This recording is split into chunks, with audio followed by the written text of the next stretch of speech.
నమస్తే అండి. ఎలా ఉన్నారు అందరూ? నేను అభిషేక్ చాలా బాగున్నాము. అందరికీ కొరియన్ స్కిన్ కేర్ ఇష్టమైతే నాకు కొరియన్ ఫుడ్ ఇష్టమనమాట. బికాజ్ వాళ్ళు చాలా బ్యాలెన్స్డ్‌గా మీల్ తీసుకుంటారు. తీసుకునే ప్రతి మీల్ గూడా. అండ్ చాలా న్యూట్రియంట్స్ ఎంబెడెడ్ అయ్యి ఉంటాయన్నమాట. సో, అందులో ఒక రెసిపీయే ఈ రెసిపీ.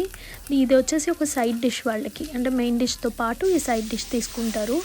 వీళ్ళ దగ్గర చాలా వెరైటీస్ ఆఫ్ సైడ్ డిషెస్ ఉన్నాయి. నాకు అందులో 7-8 సైడ్ డిషెస్ దాకా ఐడియా ఉంది. ఇంకా నేను కొంచెం రిసర్చ్ చేసి చేయడానికి ట్రై చేస్తాను. సో, ఇందులో అయితే నేను జస్ట్ క్యారెట్, గార్లిక్, కొంచెం sesame seeds, salt and soya sauce ఏసాను. వాళ్ళు షుగర్ కూడా యాడ్ చేసుకుంటారు. మీకు ఒకవేళ ఆ టేస్ట్ నచ్చితే మీరు కూడా ఫ్లేవర్ కోసం వేసుకుంటే వేసుకోవచ్చు. ప్రతిరోజు వెజిటబుల్స్‌తో వంట చేసుకోవాలంటే కష్టం కాబట్టి, ఇలా మనం డిఫరెంట్ వెజిటబుల్స్‌తో అన్ని సైడ్ డిషెస్ చేసుకుని, అలా ఫ్రిడ్జ్‌లో పెట్టేసుకుంటే 1 వీక్ దాకా వచ్చేస్తాయన్నమాట. నెక్స్ట్ 1 వీక్‌కి మళ్ళీ ఫ్రెష్‌గా ఇంకొకటి ప్రిపేర్ చేసుకోవడమే బ్యాచ్. ఇంకా ఇలాంటి వీడియోస్ కోసం సబ్స్క్రైబ్ చేయండి.